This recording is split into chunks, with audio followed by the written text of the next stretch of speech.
Vamos a dar comienzo a la segunda sesión de este segundo día con la intervención del profesor doctor don Luis Rodríguez Ednes, que es catedrático originariamente, hay que decirlo, en su ficha habría que anotar que es catedrático de Derecho Romano, pero es un catedrático muy particular, es un catedrático de los que saben latín, que ya hay que matizarlo porque parece mentira, pero hoy día no es habitual. Y además es que es una persona que de una altura académica poco común, que ha hecho prospecciones en múltiples campos, fundamentalmente en la historia del derecho y también en la historia del protocolo, por supuesto. Es un experto y, sobre todo, es un maestro. ¿Por qué se nota? Pues se nota, claro, ya cuando le conoce uno en distancia corta es lo primero que hay que decir, pero además por su obra. Es autor de innumerables obras y además algunas de ellas rayando en ese campo tan opaco, pero tan meritorio que es la metodología. Entre antes de la obra tengo que decir que tiene otros muchos méritos, como ser miembro fundador, muñidor, diríamos, para utilizar un término más jurídico, de la Facultad de Derecho de Vigo, donde él ejerce su magisterio en este momento, en la Universidad de Vigo. Bueno, pues entre sus múltiples obras yo voy a empezar al revés, diciendo las más recientes y muy interesantes. Hablo de monografías, una historia un análisis del pensamiento jurídico del padre Feijó. Hay que también decir que muchas de sus obras, ya sean monografías o artículos, bueno, pues están vinculadas con su tierra natal gallega. Por tanto, esta obra él ya había hecho estudios sobre el pensamiento jurídico de Álvaro Cunqueiro, personaje gallego, etcétera, etcétera. Pero esta obra era esperada. ¿Por qué? Porque él es un experto, un especialista, además de en derecho romano, yo diría en siglo XVIII. Y lo digo con mucha cautela, porque es que ha escrito casi de todo y casi de todas las épocas. Tiene muchos méritos civiles, como medalla de honor de la Universidad de Vigo, etcétera, etcétera, pero no me voy a dilatar en este campo y prefiero darle la palabra para que diserte sobre el tema que le corresponde. Esto es. Bien, antes de comenzar a exponer el tema que me corresponde, como dice la profesora Regina Pérez Marcos, con la que me une una muy antigua y entrañable amistad, quisiera seguir una inveterada costumbre universitaria, cual es la de mostrar mi gratitud por haber sido invitado a participar en estas jornadas sobre protocolo en una universidad a la que he estado vinculado muchos años, desde su fundación, incluso desde el año 73. Yo fui el que monté el centro de la UNED en Pontevedra, que en aquel momento era el único que había en todo el norte de España. Y seguí, incluso me encargué de la asignatura de Historia del Derecho, como muy bien sabe la profesora Regina Pérez Marcos, hasta que lo dejé en el año 2008, o sea que fueron muchos años de entrañable vinculación a una universidad que ha sabido aunar en sabia medida pues la tradición que es necesaria con la imprescindible innovación, como lo demuestra el haber sido pionera, por ejemplo, en la utilización de las nuevas tecnologías. Dicho esto, voy a hablarles del tema que expondré seguidamente y, obviamente, voy a centrarme mayoritariamente en la época romana. Y digo en la época romana porque, claro, a lo largo de la historia de la humanidad no cabe duda que la civilización que ha dejado un mayor legado ha sido la romana. Eso es indiscutible. Todas las lenguas que son romances o románicas proceden del latín. Yo estoy hablando latín vulgar ahora mismo, pero incluso lenguas que tradicionalmente nunca se han considerado latinas, como es la inglesa, por ejemplo, tienen un 50% de palabras que son de origen latino que han sido introducidas en el idioma bien por los 400 años que estuvieron los romanos en las Islas Británicas, en Gran Bretaña, porque Irlanda no iban, le llamaban Hibernia por el frío que hacía, se parecía a Galicia más o menos. Y luego un componente importante de vocablos latinos se introduce en el inglés por la vía de la conquista normanda, a raíz de la invasión, entre comillas, normanda de William the Conqueror, Guillermo el Conquistador, en el año 1066, ¿no? Pero claro, la idea de Europa como una entidad común es una idea que, digan lo que digan, es una idea romana. Señaló Zubiri, ¿no?, que los tres elementos de la civilización europea son el derecho romano, el cristianismo y la filosofía griega. Yo podría por encima de todo el derecho romano y Roma, ¿no? No cabe duda que todas las comunicaciones por carretera que existen hoy en día siguen la huella de las calzadas romanas, ¿no? Pero no solo es así, sino que, por ejemplo, Chesterton, en su famosa A Short History of England, pues dice que se excave en donde se excave siempre aparece algo romano. Aparece una tégula, aparece un trozo de un alfar, aparece una inscripción, aparece un miliario, aparece algo romano. Y esa misma cultura romana, de la que nosotros nos imbuimos muy pronto, ya desde el año 218, va a ser trasladada a América, a la América hispana, claramente. Incluso se ve por la propia descripción de las ciudades. O sea, que a mí me llamó mucho la atención que una vez en la Plaza Mayor de Santiago de Chile, un guía que desconocía pues el componente romano que tienen las ciudades hispanoamericanas, pues estaba allí explicando, no era capaz de explicarle que aquello que se veía, la planta de la ciudad, era un campamento romano. Estaba el Cardo, el de Cumanus, etcétera, que nuestros conquistadores trasladaron esa idea geométrica de las ciudades, la trasladaron a América, ¿no? Claro, esta romanización de la civilización occidental duró milenios. Yo digo milenios, 3000 años, casi. ¿Por qué? Pues porque no nos olvidemos que el latín, por ejemplo, como lengua científica, perduró hasta la Revolución Francesa. Yo publiqué en el Boletín de la Real Academia de la Historia un artículo sobre eso, sobre la desaparición del latín en las universidades. La gente no sabe que las principios matemáticas de Newton están escritas en latín, que la clasificación de las plantas y de los animales que hizo Linneo en la Universidad de Uppsala está escrita en latín, que Pascal escribía en latín, que todas las obras de Copérnico, de Galileo, estaban escritas en latín, siglos XVI, XVII, XVIII. Piensen lo fácil que sería para todos desplazarnos hoy en día a través de los programas de internacionalización, de Erasmus, etcétera, y ir a una cátedra de Oxford y escuchar el latín, ir a una cátedra de Uppsala, allá en el norte de Suecia, hablar en latín, en Berlín igual, a Kant también escribía y hablaba en latín, etcétera, etcétera, y se ha perdido. Por lo tanto, a Roma le debemos mucho más de lo que la gente piensa, ¿no?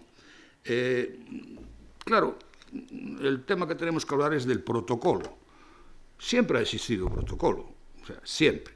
Yo me voy a centrar ahora en la civilización romana, pero no cabe duda que si vemos, por ejemplo, los frescos de las tumbas egipcias, o todas esas figuras que están destruyendo los musulmanes radicales en Irak, Irán, etcétera, se ven actuaciones en las que hay un protocolo. De respeto a la dignidad del faraón, por ejemplo, de jerarquización de los funcionarios imperiales o reales, etc. Por lo tanto, a lo largo de la historia siempre ha habido normas protocolarias. Pero ¿qué pasa con Roma? Primero, como les dije, la historia de Roma es una historia muy dilatada. Y, para poder estudiar mejor esa historia del protocolo en Roma, tenemos que proceder a una periodización o periodificación, prefiero yo, es decir, dividirla en periodos o etapas. Unas etapas que se van superponiendo a las otras. Yo cuando hablo siempre de etapas o periodos históricos, referidos a la historia en general, la que nos enseñan o nos enseñaban, de distinguir la historia antigua de la historia media, de la contemporánea, etc., siempre digo que no se pueden entender como compartimentos estancos, sino que las características que definen el periodo anterior se superponen a las características que definen el periodo superior. Si yo hablo de la Edad Media y digo que se caracteriza por el feudalismo no empieza exactamente cuando dicen que empieza la Edad Media, que es en el 476 con la caída del Imperio Romano de Occidente, sino que ya, como tendremos ocasión de ver a propósito del protocolo, pues ya empieza en el Bajo Imperio, en la época de Diocleciano, es decir, 200 años antes.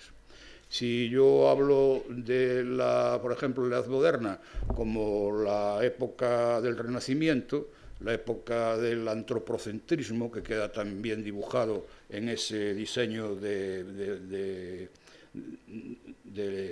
Leonardo da Vinci, ¿no?, que se ve el hombre ahí como eje, como centro frente al teocentrismo medieval, pues si uno ve la pintura de Giotto, por ejemplo, pues ya atisba ahí ciertos rasgos renacentistas. Si uno lee a Petrarca o a Boccaccio o a Dante, existe también ahí ya un cierto renacimiento, un proto-renacimiento. Es decir, que no se puede jamás decir que esto termina aquí y comienza aquí. Pero bueno, aclarado esto, vamos a Roma. Entonces,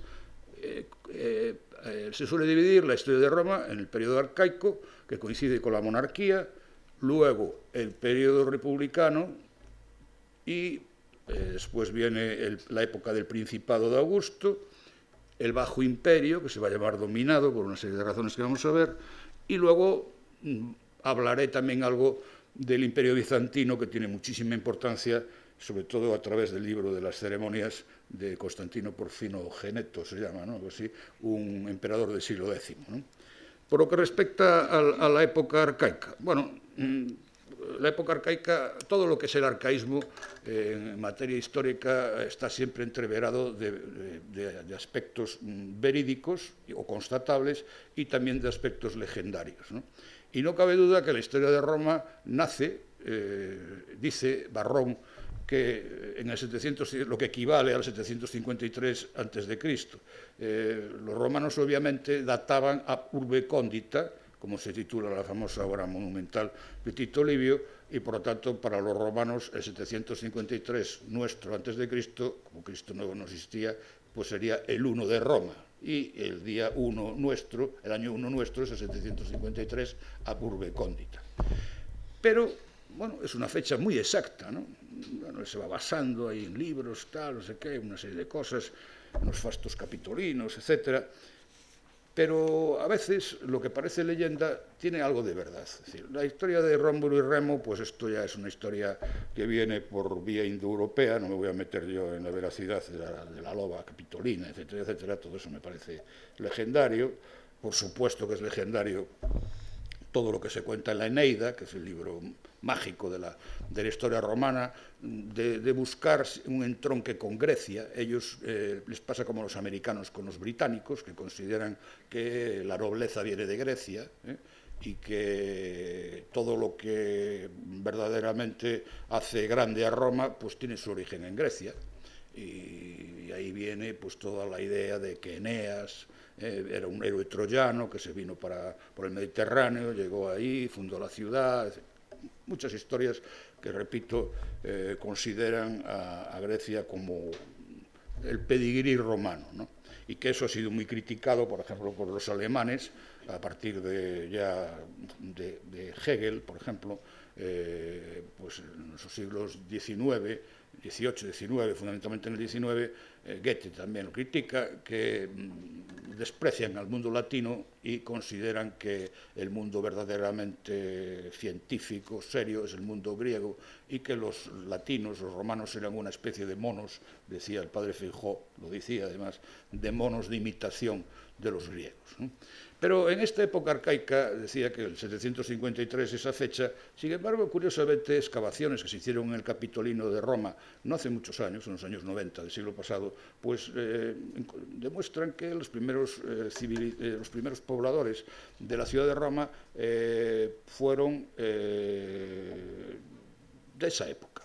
Es decir, construían, como eran un terreno lacustre, construían sobre palafitos y, como la madera es una materia orgánica, se podía analizar la edad, la época, basándose en los métodos de isótopos radioactivos y, en consecuencia, la fecha, la datación, que surgió pues es aproximadamente de mediados del siglo VIII a.C., o sea que algo hay ahí ya de verdad.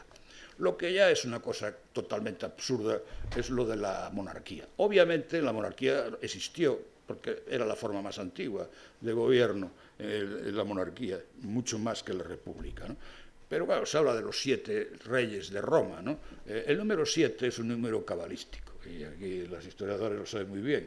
Ahí están las 7 partidas, que son 7 precisamente por la importancia del número, pero están los 7 dones del Espíritu Santo, los 7 pecados capitales, las 7 maravillas del mundo, y los 7 enanitos también están ahí.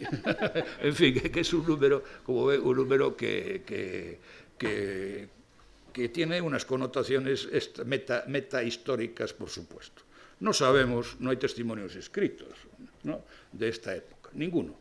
El alfabeto etrusco todavía no ha sido, que es la época de las monarquías etruscas, no ha sido transcrito con fidelidad, y protocolo, algún protocolo tendría que haber, pero desgraciadamente no lo sabemos, partiendo de la base incluso que yo no creo que existieran esos reyes y con esos nombres, ¿no? Entonces, para poder hablar de protocolo, tendremos que empezar con la República, ¿no? Claro, el periodo republicano de Roma es el periodo de los más largos de la larga historia del imperio, porque empieza en el 509 y termina en el 33, más o menos, en la batalla de Actium, cuando ya Augusto ya derrota a Marco Antonio, ¿no? Y va a abrirse la larga lista de los emperadores, ¿no?, romanos.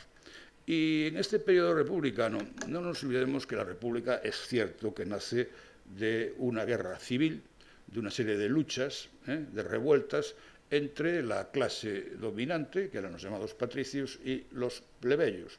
Va a resultar que, bueno, se llega a una concordia entre los patricios y los plebeyos, y a la cabeza de la República se van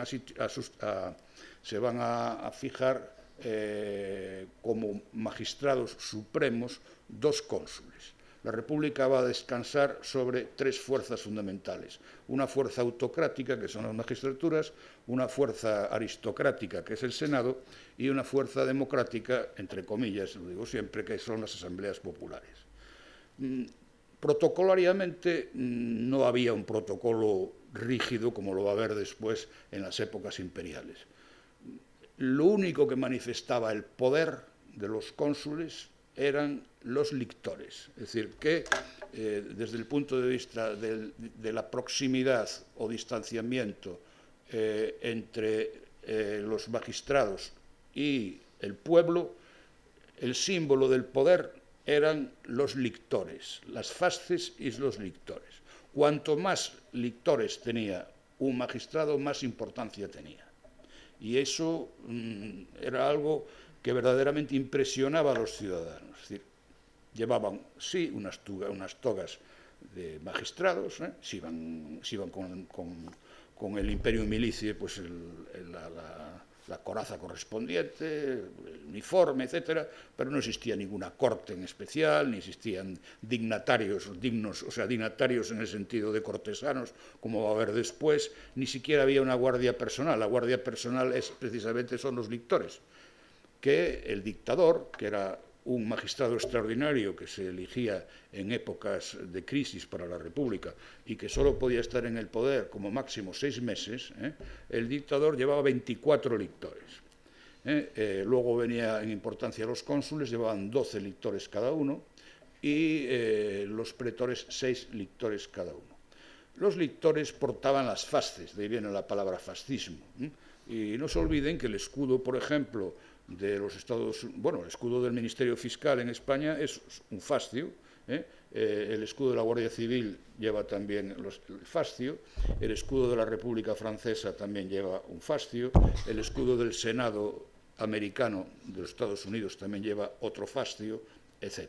Los fascios eran una representación plástica del poder absoluto, es decir, era el poder de dictar la pena de muerte, que era el hacha, la segur, y luego las varas, que eran el poder de verberare, que es el poder de flagelar. Y cuando estaban dentro de Roma estaban limitados esos poderes por las libertades ciudadanas y estaban tapados. Los lictores iban con eso, llevaban así, y iba tapado. O sea, es que el magistrado allí estaba imperium domi dentro de la ciudad y estaba limitado en sus poderes. Pero tan pronto salían del Pomerium, que era la famosa muralla de Roma, entonces sacaban, y eso brillaba, porque eran doradas. Y cuenta Polibio, el famoso historiador griego, que en la época de las guerras macedónicas, hacia el 145 a.C., cuando ven a los cónsules llegar con el ejército romano y brillando las fasces, y les entraba un sano temor a todos los griegos al ver esa figura. Pero, repito, no había mayor ceremonial, todos eran ciudadanos. Era una república de ciudadanos. Había ciudadanos, había peregrinos y había latinos en el medio, cada uno con sus propios derechos y obligaciones, pero en realidad cualquiera, teóricamente, cualquier ciudadano de Roma era posible que accediera a la mayor magistratura, es decir, al consulado. No había una nobilitas en el sentido hereditario que va a haber después, sino que por los propios méritos.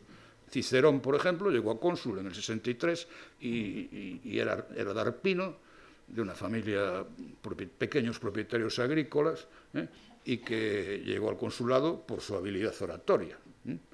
Y como Cayo Mario, que fue el cónsul el que más veces fue cónsul en la historia de Roma, creador del ejército profesional, pues también era de familia plebeya y llegó a ser cónsul 7 veces seguidas, ¿no? Y como eso le puedo decir que era una sociedad más bien meritocrática y que, por lo tanto, como meritocrática que era, había una gran permeabilidad entre las clases sociales. Es decir, que uno podía progresar fácilmente pasándose de un puesto en el ejército a otro, a las magistraturas, etcétera, etcétera, y nadie le preguntaba si era hijo de Juan o hijo de Pedro, sino que analizaba sus propios méritos.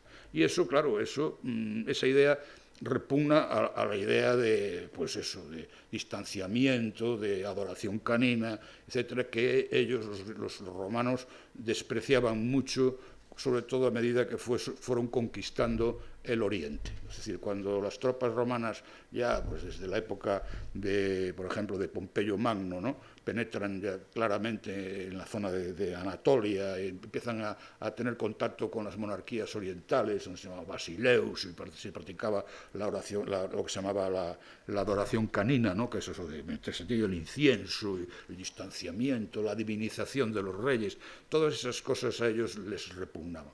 Y la prueba es que la palabra rey en Roma fue suprimida del vocabulario. Es decir, ninguno de los emperadores que hubo después de la larga lista se llamó rey, jamás. Había el rex sacrorum, que era una especie de sumo sacerdote, pero lo que es rey, jamás. El rey repugnaba, lo decía además Cicerón en su Tratado de República, ¿no? Era algo repugnante en sí mismo, ¿no? Claro, esta situación va a durar mucho tiempo, va a durar casi 500 años, ¿no? Casi 500 años. Entonces, ahora nos encontramos ya con otro periodo de la historia de Roma, que se llama el Principado, viene de la palabra princeps. La palabra princeps a su vez significa primus inter pares, es decir, que es el primero entre iguales. Por lo tanto, hay ciudadanos, porque frente a las monarquías orientales, donde no existe la figura de ciudadano, sino que son todos súbditos, no es lo mismo ser ciudadano que ser súbdito, es algo totalmente diferente, y el princeps era un primus, pero inter pares.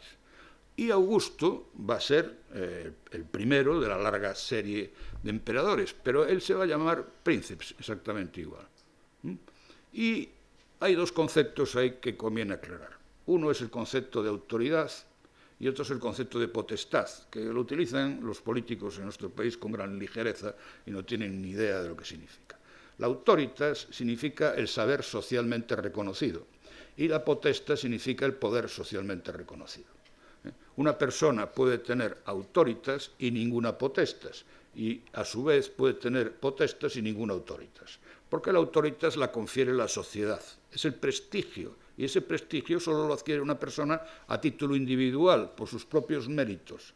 En cambio, la potestad la tiene un guardia municipal a la hora de multar, por ejemplo, pues tiene potestad, pero a pesar que dice que es una autoridad, no es una autoridad, un guardia es un agente de la autoridad, en todo caso, aunque aquí la autoridad se le llama a la potestad también, aquí hay una confusión. Pero, repito, Augusto, por sus propios méritos, lo dice él, dice, a partir de la derrota de Marco Antonio, dice, a partir de este momento, dice, yo tuve mayor autoridad que ningún otro de mis conciudadanos, dice, pero nunca tuve mayor potestad que mis colegas de magistratura. Y eso parece una contradicción, ¿no? Dice, autoridad, o sea, que tuvo la misma autoridad, mayor autoridad que los demás, pero la misma potestad. ¿Y por qué? Porque él dice que se fue a la política para vengar a los asesinos de Julio César, ¿no? Y que una vez pacificado la República, que él volvió a reinstaurar las instituciones republicanas que habían entrado en crisis desde el inicio de las guerras civiles con Mario Sila, pues más de 100 años antes. Y formalmente sí lo hizo. Formalmente volvió a funcionar bien el Senado, las magistraturas se iban eligiendo anualmente, como en la República, volvieron a funcionar las asambleas populares con sus competencias legislativas, pero esa gran autoridad que tenía Augusto hacía que formalmente funcionasen, pero que en el fondo quien mandaba en ellas era él. Porque él llegaba al Senado y decía, quiero que aprueben este Senado consulto. Y todos, nadie decía que no. Llegaba a las asambleas populares, proponía un proyecto de ley. Llegaba, se lo aprobaban. Y luego en el ejército, pues, mandaba. Pero en todo caso, él se lo merecía, porque todas esas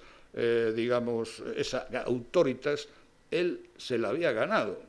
O sea, era el hombre de más prestigio, había pacificado incluso el norte de Hispania después de 200 años, ¿no? La Pax Augusta famosa, ¿no?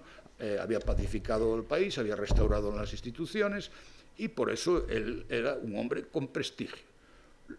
Y ello, pues, por ejemplo, se ve muy bien en el tratamiento. Ahí empezamos ya con el protocolo. Claro, él dice, bueno, yo me llamo Cayo. Él se llamaba Cayo Octavio César, porque había sido adoptado por Julio César, que era tío abuelo de él. Dice, a partir de ahora yo voy a ser Imperator César Augustus. Aquí ya empieza a distanciarse de los demás de una manera clarísima. Claro, pero como era tan ambiguo, decía Juliano, el llamado apóstata, decía 300 años después, decía, Augusto es como un camaleón, cambia de color según le convienen las circunstancias. Como era tan ambiguo, él decía, no, si yo esos 3 títulos los tengo. Dice, Imperator. Hombre, yo derroté al mejor general del Imperio Romano, después de mí, claro, que era Marco Antonio, por lo tanto, ese título de Imperator ya venía de antes, significa general victorioso, etc. Después decía, César. Hombre, yo, César, sí, porque mi padre adoptivo era César, me adoptó. Por lo tanto, en Roma la adopción el hijo adoptivo podía ser mucho más hijo que el biológico. No me voy a meter yo en esos temas de la patria potestas, etcétera, porque si no me llevaría demasiado tiempo. Y luego le quedaba lo de Augustus. La palabra Augustus es un título de carácter religioso que confería el Senado. Viene del verbo augeo, que significa hacer progresar. Decía, Augustus, sí, porque yo hice progresar el imperio, o sea, la república, etcétera, y tal, entonces merezco ese título. Pero lo curioso es que ese título que él había ganado personalmente, luego se lo apropiaron todos sus sucesores. Y todas las monedas de todos los emperadores romanos, después de Augusto, hasta Rómulo Augustulo, en el 476 ponen eso, Imperator César Augustus, y luego pone, por ejemplo, A Augusto le sucedió Tiberio, después Calígula, que no se llamaba Calígula, que se llamaba Cayo, pues Cayo, después el famoso Claudio, después Nerón, después 3 seguidos, Otón, Vitelio y Galba, los 3 de 68, Vespasiano, Tito, Domiciano, Trajano, Nerva, bueno, no sé, antes de Marco Aurelio está Adriano, ¿no? Antonino Pío, todos esos, bueno, van siguiendo, y todos se ponen Imperator César Augustus, ¿no? Ahí ya empieza, repito, una manifestación de un distanciamiento sobre el resto de los conciudadanos, y ese distanciamiento pues ya va a haber una guardia pretoriana, o sea, especializada en la custodia de la persona del emperador. Ya va a haber una familia imperial, por lo cual ya va a ir desapareciendo progresivamente esa situación de teórica igualdad que había entre todos los ciudadanos romanos, ¿no? Y luego Augusto, aunque el Senado es una institución muy antigua, bueno, la palabra Senado viene de senex, significa anciano, ¿no? Pero el Senado en Roma, ya en la época arcaica, ya existía el Senado. Todos los pueblos indoeuropeos respetaban mucho la ancianidad, que era un valor en sí o per se, porque la media de vida era muy baja, ¿no? Entonces a los ancianos ancianos del pueblo, pues siempre se les pedía su opinión, ¿no? Pero Augusto le va a dar, curiosamente, una relevancia protocolaria al Senado que antes no tenía. Los senadores en época propiamente republicana, cuando iban a muchos espectáculos públicos, pues se tenían que mezclar con la plebe allí, y a veces pues hay casos que se cuentan pues de agresiones, les tiraban cosas por encima, les manchaban las togas, etc. Entonces los obligó a ir a todos con la toga senatorial, y en los espectáculos públicos los senadores ya tenían protocolariamente reservadas las primeras filas, ¿no? Y simplemente a tipo de curiosidad les voy a decir respecto del nombre ese de César, ¿no? Imperator César Augustus. Pues bien, ese nombre César, como sinónimo de emperador, duró hasta hace poco, hasta el año 1900, bueno, no, el último Shah de Persia, cuando es del año 77, me parece, por ahí. Bueno, pues ¿por qué? Porque el nombre de César fue yendo hacia Oriente y haciéndose sinónimo de emperador. Los germanos, y siguen todavía muchos colegas míos de derecho romano, pronuncian a la alemana, otros pronuncian a la italiana, y yo pronuncio a la española, porque Antonio de Nebrija decía que el latín había que pronunciarlo como lo pronunciaban los hispanos. Claro, nosotros somos hispanos. Si los italianos dicen che, chichero y cha, no sé qué, bueno, pues que lo digan, pero ver a un español diciendo eso, chichero y tal, me parece ridículo. Y lo mismo decir Caesar y todo, tal, no, pues no.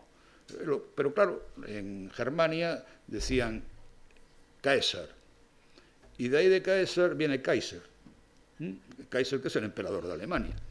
Pero luego en Rusia era César, así, César, pero decían Star, y ahí viene el zar.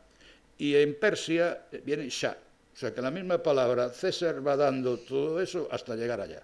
Fíjense que es una cosa curiosísima. Lo digo nada más que a título anecdótico, ¿no?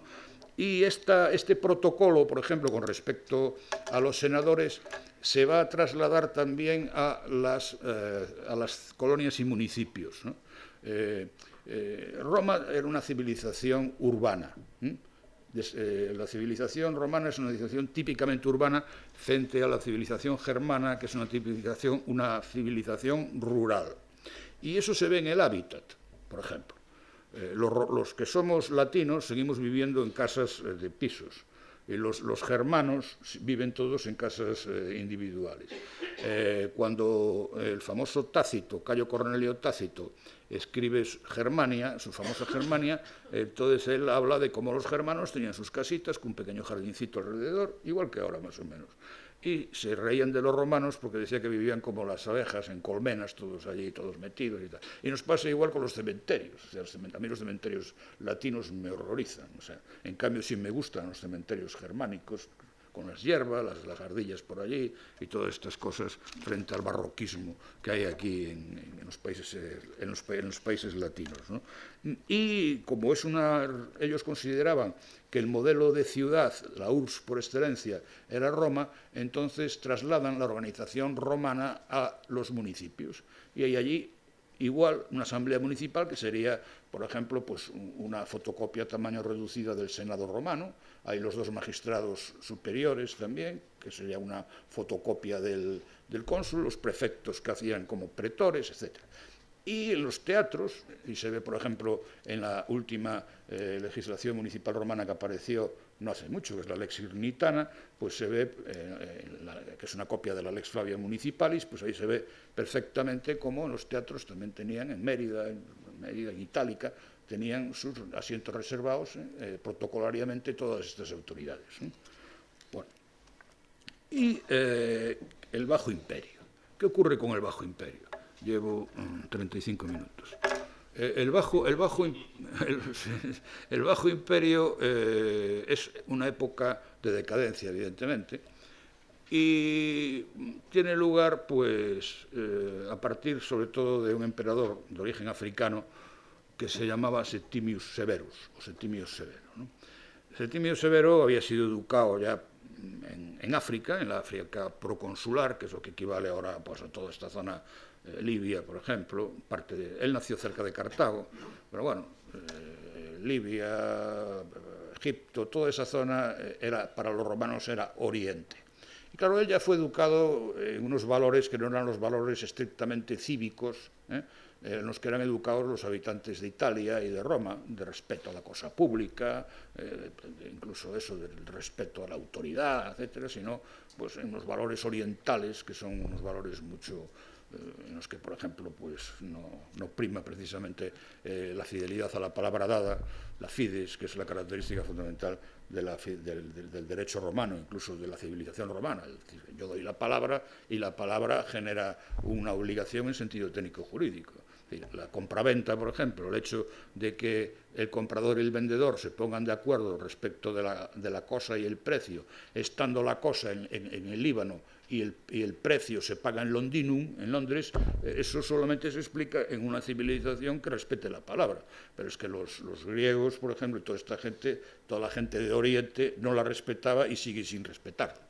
El propio Polibio, que era griego, decía en un texto que leyó, decía, podéis traer a 50, los notarios, por ejemplo, ¿no? Los tabeliones aparecen en Oriente, no aparecen en Occidente. Y siguen, sí. Por ejemplo, en Inglaterra, que pasa por ser un país poco latinizado, sin embargo, está mucho más latinizado, romanizado que nosotros en ese aspecto, ¿no? Porque no hay notarios, por ejemplo. No hacen falta. ¿Para qué? Vas a un abogado, te hace el papel y se acabó. Lo llevas allá a una oficina pública, lo guardas, le ponen un sello y ¡pum! Ya está. Pero aquí hace falta todo eso. ¿Por qué? Porque hay una desconfianza a la fides. No hay fides, entonces para eso hace falta darle la fides a un señor y pagarle encima, pues muy bien, claro. Bien, pero él decía que con el advenimiento de Septimio Severo va a desplazarse hacia Oriente el centro de gravedad del imperio. El centro de gravedad del imperio romano estaba en Occidente, que eran las provincias más poderosas, que eran Hispania por un lado, luego estaba Italia, la Galia y parte de Germania, Britania, todo eso era la parte occidental. Pero la parte oriental le pasó lo que le está pasando ahora, es decir, se va poblando mucho más. Las mujeres romanas no quieren tener hijos, porque a medida que se desarrolla la civilización, el birth control, como dicen los británicos, aumenta, está claro. Cuanto más atrasado es el país, más familias numerosas hay, eso es así. Ya lo decía pues, Adam Smith, por ejemplo, y todos los economistas, sobre todo escoceses, ¿no? Del siglo XVIII, y el peso demográfico de la parte oriental del imperio va a ir desplazando el centro de gravedad hacia Oriente. Claro, en Oriente hay mucho antiguo rey, los sátrapas, por ejemplo, de la zona de los partos de Persia, etcétera, etcétera, ¿no? Y, bueno, como para Septimio Severo, que era oriental, todas esas referencias a la ciudadanía, a la igualdad de todos los ciudadanos y tal, a la permeabilidad social, no tenían sentido ninguno. Entonces él dice, mira, a partir de ahora yo ya no soy ni princeps ni nada. El princeps significa primus inter pares. Yo voy a ser el dominus. Claro, dominus significa el dueño. Pero voy a ser el dueño de fincas y de haciendas, de vidas y de haciendas. Dominus. Entonces hay un principio que empieza a aplicar él, que es quod principi placuit legis habe vigorem. Lo que le place al rey o al príncipe tiene fuerza de ley. Y otro principio que se llama princeps legibus solutus est, o sea, el príncipe está por encima de las leyes, que sorprendentemente subsiste en la Constitución española y que el profesor Ramos, que está ahí, acaba de, bueno, ya lo va a publicar ahora con un prólogo del que está en el uso de la palabra, sobre precisamente la irresponsabilidad del rey, ¿no? Que sigue siendo irresponsable. Es decir, que desde la época de... El único caso que hay, no sé si en el Nepal había algún rey por ahí de estos, ¿no? Pero bueno, en fin, no quiero meterme más en cosas de estas, ¿no? Entonces, ¿qué pasa? Que ya desaparecen los ciudadanos. Si resulta que ya no hay garantías jurídicas de ningún tipo, desaparecen los ciudadanos y desaparece el principio de igualdad. Y eso se va a ir traduciendo en una progresiva divinización del emperador. Es decir, los emperadores en Roma, algún loco, como por ejemplo Calígula, pues sí, se divinizó, pero duró poco porque lo mataron muy pronto, pero eran divinizados post-mortem, es decir, después de muertos. Por ejemplo, el famoso emperador Claudio, cuando se sintió que estaba muriendo porque su mujer Agripina le había inyectado a un hongo que le gustaba, a la manita cesárea, le habían inyectado un veneno. Entonces él notó que se estaba muriendo y dijo, me estoy convirtiendo en un dios, dijo así, ¿no? Porque sabía que lo iban a deificar o divinizar post-mortem, pero siempre post-mortem. Pero ahí viene ya Diocleciano, que es un emperador curiosísimo de los 286. Está entre el 286 y el 306. Y dirán ustedes, ¿por qué unas fechas tan exactas? Porque lo admirable de Diocleciano es que él dijo, yo voy a arreglar el imperio en 20 años, y a los 20 años me marcho. Pero Diocleciano dijo, bueno, como era allí de la zona de los Balcanes y tal, pues dijo, yo me voy a hacer Dios. Y dijo, yo soy hijo de Júpiter. Y ahí empieza verdaderamente lo que es la corte en el sentido medieval de la palabra, y los títulos nobiliarios, y los tratamientos, todos esos tratamientos de illustrísimi, clarissimi, todo eso aparece con Diocleciano, curiosamente. ¿Por qué? Porque al erigirse Diocleciano en Dios, en hijo de Dios, pues entonces la familia de Diocleciano dice, pues la mujer, yo soy hermana, la mujer de Dios. Y los otros, yo soy hijo de Dios, yo soy sobrino de Dios. Entonces ahí aparecen todos los títulos nobiliarios, la corte y los títulos nobiliarios. Los títulos, por ejemplo, de cómite, viene conde, ¿no? Después el duce, dux, duques, todo viene ahí. Por eso, al principio de la explicación, cuando yo les decía que la historia no se puede entender dividida en compartimentos estancos, sino que aparece las características definitorias de un periodo determinado, ya empiezan mucho antes, a finales de, casi en la mitad del periodo anterior, y van a superponerse al posterior. Ahí lo vemos, es decir, a nosotros nos han enseñado que la característica fundamental de la Edad Media es el feudalismo. El hecho de que las clases sean impermeables, de los estatus, de que los estados, ¿no? Que uno nace ya como siervo de la gleba, sometido toda su vida, y sus descendientes al señor feudal del territorio concreto y determinado. Que uno, si está en un oficio, por ejemplo, pues está en un gremio desde que nace hasta que se muere. Empieza de aprendiz, termina de oficial, de ahí viene el conocimiento del oficio, sus hijos heredan el oficio, y están las calles en las ciudades de los alabarderos, bueno, todos los oficios habidos y por haber, los azabacheros, se iban colocando en determinadas calles de las ciudades, ¿no?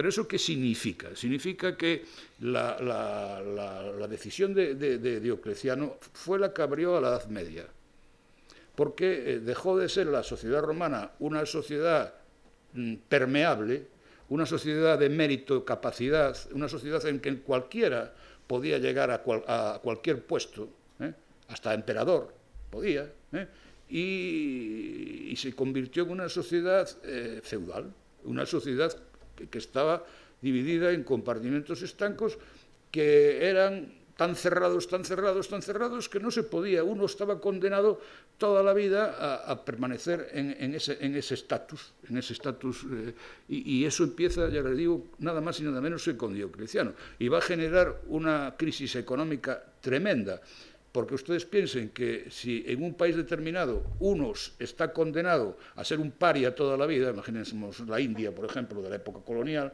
¿no? Pues que yo voy a ser paria, ya no tengo nada que hacerse, pues se pone allí en la puerta de la casa y está espantando las moscas todo el día y no hace nada. En cambio, si esa persona tiene posibilidad de desarrollarse desde todos los puntos de vista, el país sube. Entonces, eso es una de las precisamente razones que yo pongo siempre como ejemplo del por qué los Estados Unidos de América del Norte son los Estados Unidos de América del Norte.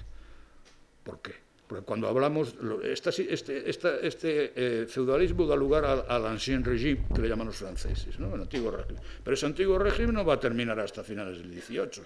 Pero es que cuando se produce la Declaración de los Derechos del Hombre y del Ciudadano, ya había tenido lugar la independencia de los Estados Unidos. Y si ustedes se leen la Constitución de Estados Unidos es la primera república moderna. Y en Estados Unidos cualquiera puede llegar a presidente. Ahí tienen el caso de Obama, Pero ahí está. Pero en Estados Unidos se marchaban millones de inmigrantes porque sabían que allí había tierra, que tenían posibilidades de progresar. Pero los siervos que estaban, por ejemplo, en la Prusia de 1780, en la época de Federico el Grande, seguían siendo siervos. Y no digamos los mujiks en Rusia, o aquí en España, en el siglo XVIII. Había casi prácticamente esclavitud, ¿no? Y las formas, por ejemplo, de amortización de la tierra, que eran nada más que feudalismo puro y duro, los censos enfiteuticos y todas esas cosas, los foros en Galicia, ¿no? Entonces, en fin, que la etapa que abrió Diocleciano fue una etapa verdaderamente que duró pues hasta el siglo XIX, o sea, muchísimo tiempo, ¿no? Entonces, ahí empiezan la corte, en el sentido del ceremonial, todo lo que es el oficio palatino, los prefectos de palacio, la adoración canina, la corona, el cetro, todas esas cosas empiezan por ahí, ¿no? Eso se ve en muchísimos frescos o en mosaicos, y que se va a trasladar incluso esa misma noción a la época bizantina, ¿no? Que es lo que comentaba, el caso de Justiniano, por ejemplo, ¿no? Justiniano, que es un emperador de Oriente que ya se había caído el Imperio Romano de Occidente, pero que se va a regir por un ceremonial tremendo, o sea, le llaman éclat los franceses, es decir, es como un relámpago, que decían que el rey tenía que salir o el emperador yo he visto el aula, por ejemplo, imperial de Tréveris, que es preciosa, que la hizo Constantino, entonces tenía ya al fondo, tenía como un escenario, pero salía el emperador rodeado todo de dignatarios, con incensarios y tal, y luego se ven las ropas, incluso se trasladan a la propia iglesia, también el mismo ceremonial, y la jerarquización social, es decir, que todo esto, el establecimiento de los estamentos, va a provocar una jerarquización de la sociedad. Como les decía, el caso de Justiniano y su corte se ve muy bien reflejado en Rávena, ¿no? En el famoso mausoleo de Teodorico. Están allí los mosaicos, donde se ve allí a Justiniano con Teodora y tal, y como va, todos con las coronas, todas estas cosas, eso es el siglo VI, ¿no? Y luego lo que les contaba, es que tengo que avanzar porque si no esto es terrible, le contaba lo del famoso Constantino Porfirogeneta, que solamente reinó 9 años, pero que el libro de ceremonias fue pues como una especie de vademecum que siguieron todas las cortes bizantinas hasta la caída del imperio bizantino por la toma de Constantinopla en 1453, ¿no? Bueno, ya está delimitada ahí la Edad Media. La Edad Media va a ser eso, va a ser una sociedad de estamentos. Una sociedad de estamentos, se decía que había 3 estamentos. Había el más importante, decían, los tratadistas medievales decían, el más importante son los oradores, los que rezan para que vayamos al cielo todos y tal. Después decían, segundo en importancia, los bellatores, de bellum, los guerreros, que eran los más importantes, claro. Y luego, por al final, teníamos a los laboratores, que eran los labradores y los que trabajaban, que eran los que pagaban impuestos y mantenían a los otros 2 grupos de zánganos que estaban por allí, ¿no? Bueno, lo curioso es que esa desigualdad se consideraba como algo totalmente natural, es decir, que era de derecho natural, como la esclavitud era de derecho natural también, ¿no? Entonces era de derecho natural que hubiese eso, es como si estuviéramos viviendo en la India, exactamente igual, ¿no? Uno ya nacía noble, ya era noble él, sus descendientes, ya no pagaban impuestos, etc. Era natural. Y bueno, algunos yo tengo muchísimo escrito sobre eso y no voy a marearles porque ya estamos en los 50 minutos. O sea, algunos pues decían que algunos tratadistas, sobre todo la patrología, ¿no? Pues decían que no, que eso era una injusticia, que todos los hombres eran iguales ante Dios, etc. y tal. Pero resultaba que otros, por el contrario, pues decían que era de derecho divino, pues el que unos fuesen muy ricos y los otros fuesen muy pobres, ¿no? ¿Y qué era lo único que igualaba? Lo único que igualaba era la muerte, ¿no? Entonces ahí sí que todos decían, no, ante la muerte todos somos iguales. Y entonces eso se ve muy bien reflejado en el arte de la época medieval. Entonces si uno, bueno, por ejemplo, en la época de, imaginémonos ahora los años inmediatamente anteriores al milenio, ¿no? El famoso don José Ortega y Gasset hizo su tesis doctoral sobre la crisis del milenio, ¿no? Y en la época que se iba acercando el milenio, pues hubo un pesimismo generalizado en todo el mundo, bueno, incluso lo hubo en el 2000, ¿no? O sea, imagínense en aquella época que eran todos analfabetos, entonces todo el mundo, había cantidad de gente, de monjes que andaban por todos los caminos de Europa, pues flagelantes, legiones de flagelantes, se tiraban ceniza y tal, arrepentíos, que va a caer todo, vamos a destruirnos todo. Entonces ahí aparece, desde el punto de vista iconográfico, aparecen los comentarios a los beatos, o los comentarios a la Apocalipsis de San Juan, por ejemplo, el más famoso, el beato de Liébana, ¿no? Que está, bueno, que ya no está en Liébana, que está en Londres, si mal no recuerdo, ¿no?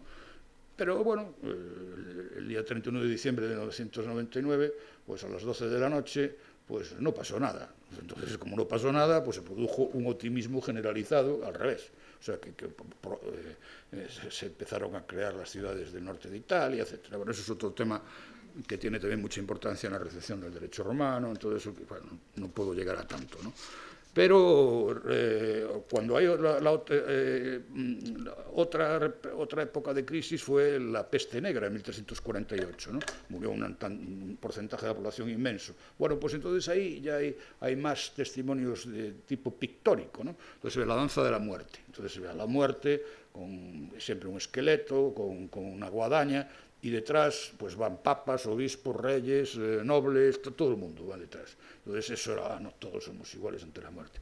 Y luego en la época del barroco tenemos pues bueno, antes del barroco, en el siglo XVI, a Bruegel, por ejemplo, el famoso cuadro del Triunfo de la Muerte, o en el XVII ya a las pinturas de Valdés Leal, que están en unas pinturas muy macabras, que están en un convento de Sevilla, donde se ve pues eso, a un papa con una tiara, que es una calavera, un esqueleto, y otro con una mitra. O sea, todo eso era muy bonito, con lo de la muerte, pero claro, al fin y al cabo, era una manera de engañar al pueblo, ¿no? Porque el pueblo seguía viviendo de un modo totalmente miserable, y a pesar de ello,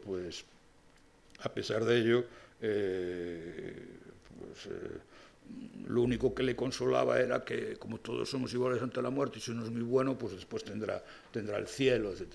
Decía Napoleón que la religión había que inventarla si no existiera, porque era un consuelo precisamente para los pobres, ¿no?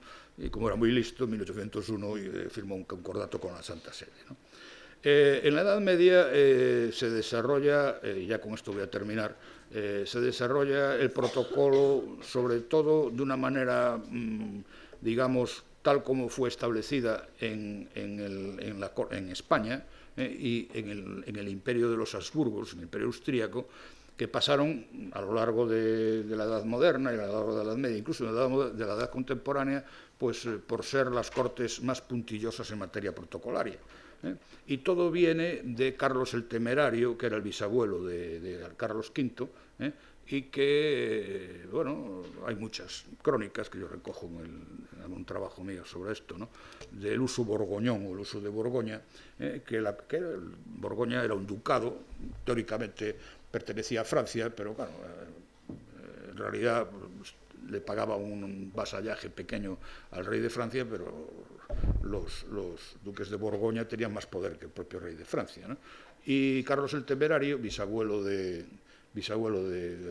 Carlos V, fue el que estableció las bases del uso de Borgoña o del protocolo que fueron siguiendo después, desde Felipe II, todos los reyes hasta Alfonso XIII, y en el Imperio Austrohúngaro hasta Francisco José, luego el otro, Karel se llamaba el último, ¿no? Carlos, ¿no? Entonces ahí era tremendo el ceremonial. Eso se ve en muchos cuadros también, se ve comiendo Carlos III y cómo comían allí, iban todos los perritos debajo, una cosa bastante asquerosa, pero como iban en fila, la comida del rey pues era el deber de Luis XIV, levantarse, ¿no? Cuando se levantaba el rey, que se mojaba así los ojitos nada más y tal, uno le ponía la peluca, el otro le ponía no sé qué, el otro tal, pero era todavía mucho más puntillosa la corte hispánica que la corte francesa, que no deja de llamar la atención, ¿no? Y una de las cuestiones que había unas luchas entre los cortesanos precisamente por la precedencia en protocolaria, a ver quién iba primero y quién iba después, ¿no? Entonces, ya en la hora de servir la mesa, entonces dice, no, el primero tiene que ser el panetier. El panetier era el que servía el pan. Y el segundo es el sommelier, que es el que llevaba el vino. Dicen, ¿por qué? Porque representan la carne y la sangre de Jesucristo. Eso lo decía un Oliver de la Marche, que es uno de los cronistas de la época de Carlos el Temerario, ¿no? Y van a surgir terribles problemas de precedencia protocolaria, por ejemplo, ya con esto voy a terminar, entre Luis XIV, el rey, el famoso Le Roi Soleil, y los Austrias menores, que ya, como le llamáis vosotros historiadores, ¿no? Los Austrias menores, sobre todo, claro, Felipe IV y Carlos II, ¿no? ¿Por qué? Pues porque decían que si el rey de España era su católica majestad, ellos eran su cristianísimo majestad. Y entonces, durante mucho tiempo, siempre el rey de España iba de primero. Pero, claro, Luis XIV ya se había firmado la paz de los Pirineos en 1659, si mal no recuerdo, y ya todavía no se habían ejecutado los tratados, pero el poder militar lo tenía Luis XIV, tenía a los grandes mariscales, a Turena, tenía al famoso Condé, etcétera, etcétera, estaban las tropas ahí preparadas y dijo, no, aquí el cristianísimo va delante del católico, y el rey de España se tuvo que plegar precisamente por esa razón, ¿no? Bien, ya casi he hablado una hora y, en fin, podía hablar mucho más, pero les he hecho así un esbozo esquemático, pero demasiado largo a lo mejor para ustedes, del protocolo y cómo verdaderamente el legado de Roma llega hasta nuestros días, ¿no? Y muchas gracias, ¿eh?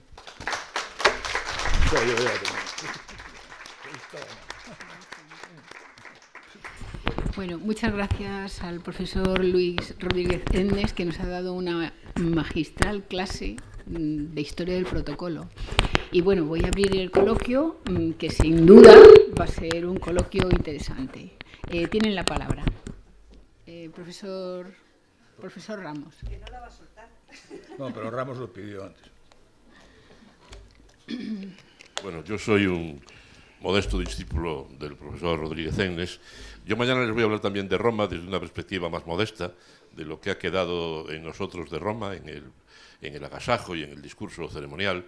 Evidentemente, mi conferencia no va a tener ni de lejos la categoría de la que acabamos de disfrutar, pero yo soy sobre todo un periodista y a mí me encanta pues lanzar sobre la mesa, sobre la cabeza del conferenciante algún tema para que lo traiga un poco más a la actualidad.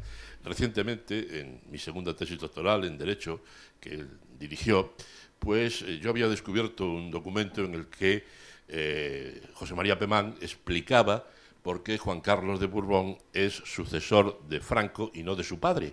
Y dice que fue eso por la adoptio romana. Y claro, yo cuando se lo comenté a mi director de tesis, evidentemente, el que sabe tanto de eso, pues amplió lo que había sido mi esbozo, y me gustaría que, trayendo a colación, porque es un hecho histórico, que explicaras esto de la adoptio romana y por qué se explicaba, por qué Juan Carlos hereda a Franco y por qué Franco adopta a Juan Carlos como si fuera su hijo y lo nombra su sucesor a título de rey, porque el propio Pemán, que era consejero de don Juan de Borbón, lo explica así, dice que bueno, lo que habíamos hablado de que a Juan Carlos lo adopta a Franco. Bueno, es una cosa curiosa porque recurren justamente a esa figura que tú has dicho, y el hijo adoptado es más importante que el hijo biológico que no tuvo. Simplemente lo comento como curiosidad al hilo de lo que tú has hablado de la adoptio romana, que es una cosa muy curiosa. Bueno, vamos a ver. Esa es una interpretación de Pemán. O sea, porque para que hubiera una adopción tendría que someterse al Código Civil, a las normas bueno, inscribirla en el registro, todos los pasos que hay que dar. Pemán lo busca una explicación a lo que al fin y al cabo es un acto de imperium de Franco, ¿no? Franco lo nombra porque le da la gana y por eso dice que es una reinstauración, ¿no? Palabra que tú has desarrollado muy bien en tu tesis. En cuanto a la adopción romana, sí, ya lo dije antes, es decir, a propósito de Augusto, para los romanos la patria potestad no tenía nada que ver con el hecho biológico de la generación. Era el acogimiento, no en el sentido técnico de la palabra, sino el que una persona reconociese a otra como hijo, dependía de un acto de voluntad del pater familias. El pater familias tenía el jus vendendi, el jus exponendi y el jus vitenecisque. El jus vendendi podía vender al hijo como esclavo, el jus exponendi podía abandonarlo, de ahí viene el nombre expósito, y los expósitos, que la Ley de Registro Civil de 1957 pues sustituyó por la posibilidad, bueno, de que uno le pusiesen un Rodríguez más como el mío o un Pérez como el de amiga Regina, ¿no? ¿Qué más da? Otro más no hay problema, ¿no? Porque expósito indica eso, que alguien te expuso, te dejó abandonado ahí y te recogieron. Y bueno, esos derechos obviamente con el cristianismo van desapareciendo. Pero la idea clásica de la adopción en Roma es que no tiene nada que ver con la biología y que por lo tanto puede ser hijo biológico y sin embargo nombrar pues eso como hijo a uno que no tiene ningún parentesco biológico contigo. Por ejemplo, el emperador Claudio lo hizo, tenía un hijo que se llama Británico, y en cambio adoptó a Nerón y quien lo sucedió fue Nerón. Tan pronto se produjo la adopción fue cuando lo envenenó la tal Agripina, ¿no?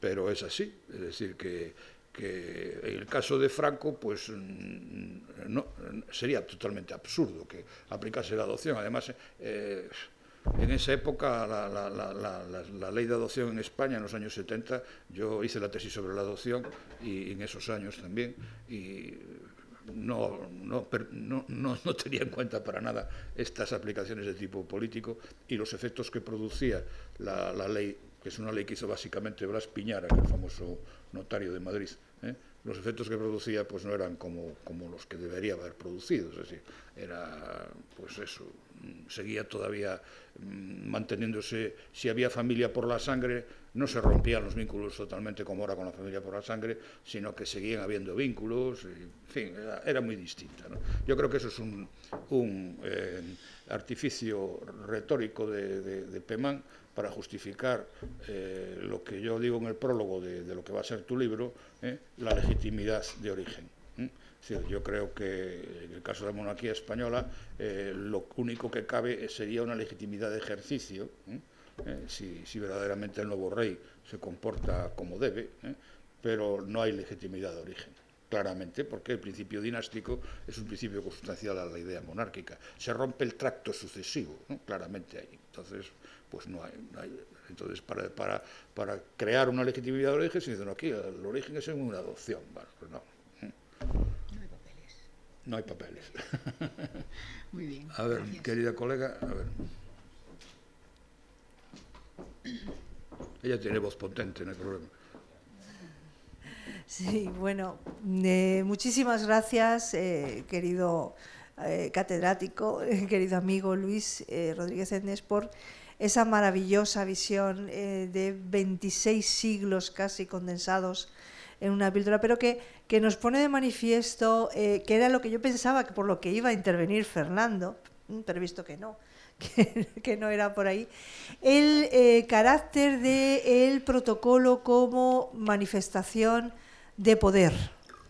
O sea, a lo largo de la historia hemos ido viendo, gracias a esa conferencia y a cómo nos vamos presentando, que el protocolo surge en un determinado momento como forma de señalizar, de teatralizar hacia los primeros ciudadanos, sobre todo súbditos, quién es quien detenta el poder a falta de otros medios como puedan ser de comunicación como los que tenemos hoy en día.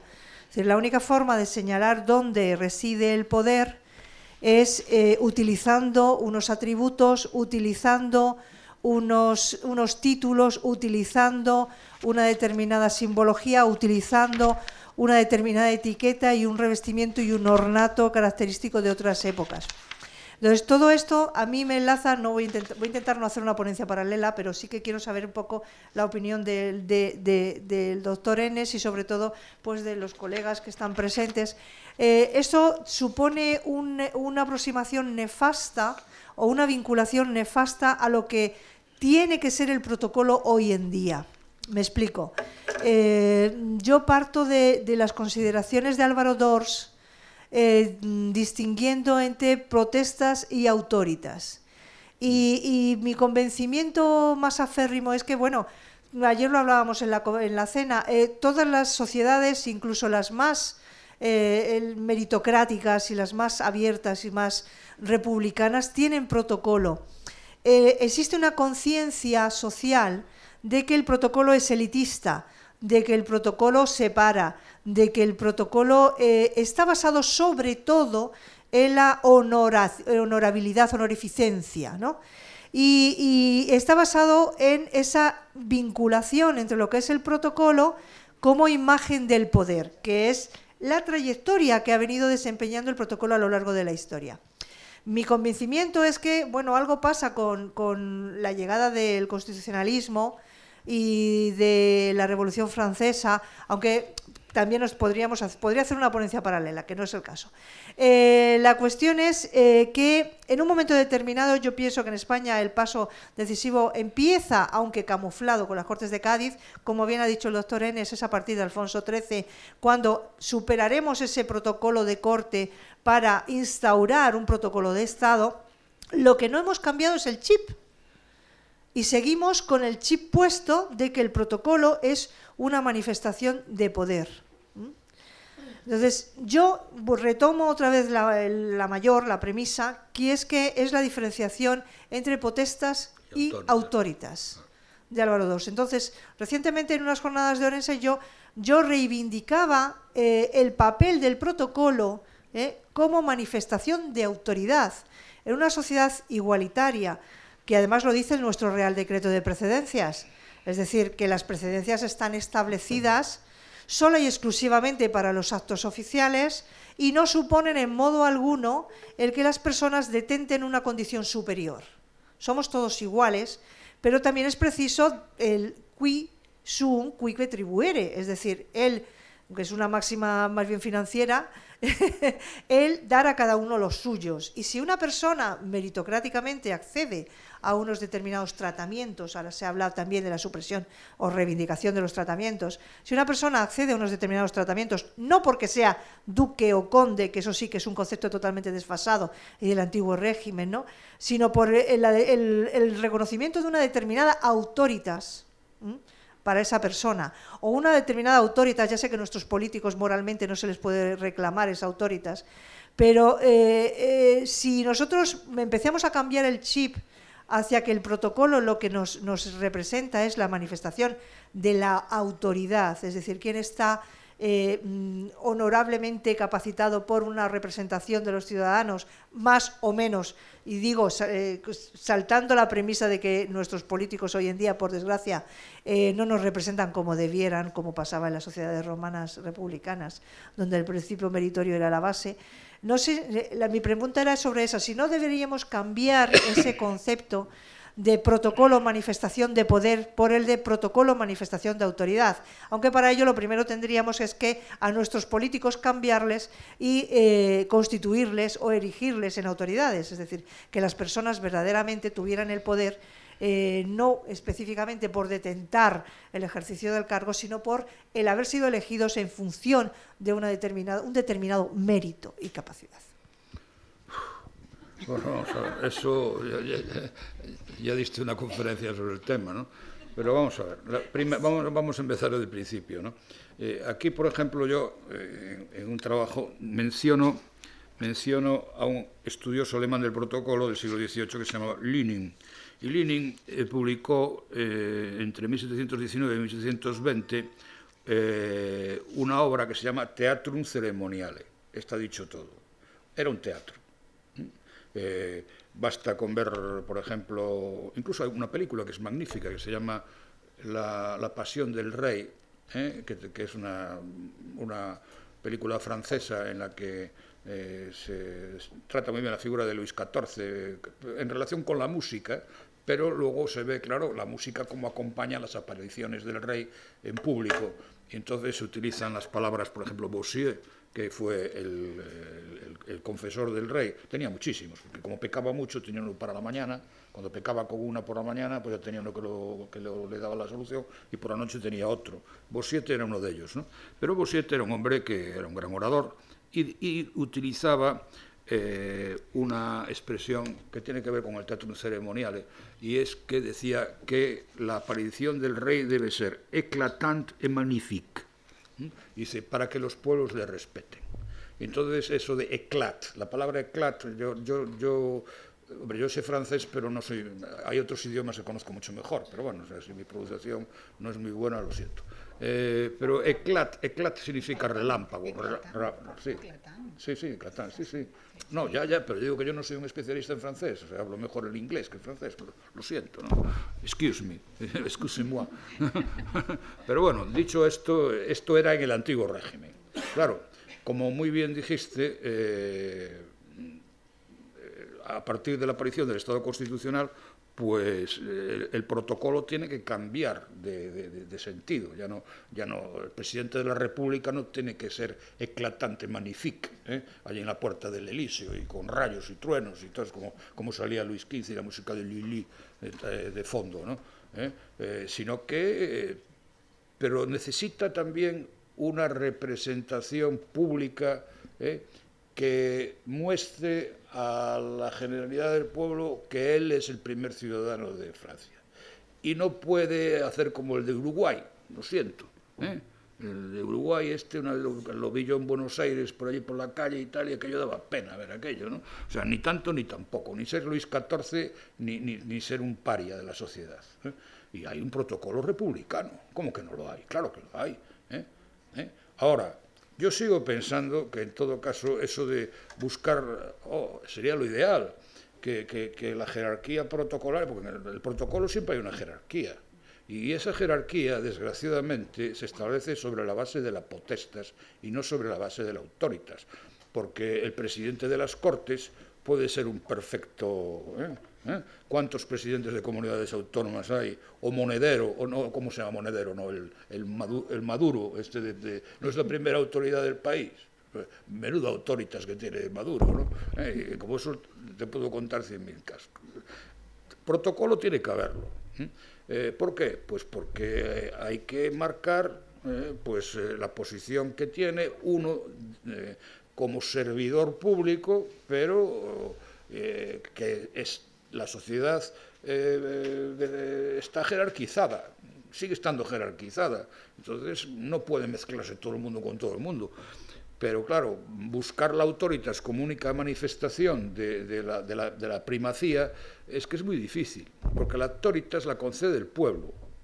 ¿Cómo? A través de las elecciones. Fíjate tú, la cantidad de gente electa que tiene una autoritas, que firman con el dedo así todavía, ¿no? O sea, el saber socialmente reconocido que tiene, ¿no? Sigue siendo la potestas, ¿no? Sigue siendo la potestas.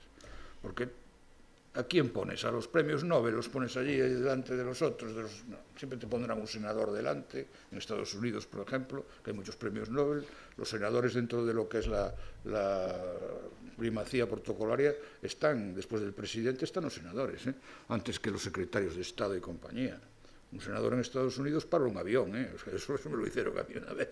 Va a entrar, cuando el avión paró en cabecera de pista y vino una sirena y tal, no, ese senador de Cincinnati y tal, que viene ahora con retraso y el avión paró, pumba, ¿no? Entonces, bueno, pues, repito, es muy bonito eso de la autoritas, pero, bueno, por cierto, Álvaro Dors no la inventó. Álvaro Dors escribió y dije una tesis, una de ellas a Rafael Domingo os lee, ¿no? Pero los conceptos de autoridad y potestad ya los tenía claros Augusto, ¿no? O sea que no iba a inventar. En fin, él hizo la teoría de autoritas y tal, pero a veces algunas conclusiones a las que llega también son discutibles, que, en fin, yo no soy un gran seguidor de don Álvaro, por cierto. Pero bueno. ¿Alguna pregunta más? Bueno, yo voy a seguir un poco matizando las palabras de la profesora Sánchez. Muchas gracias.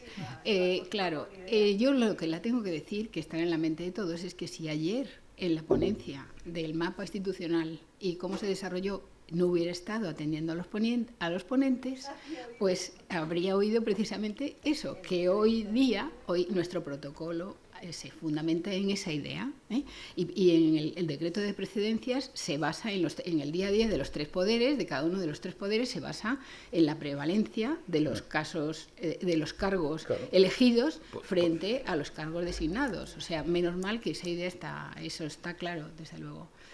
Bien, ¿alguna intervención más?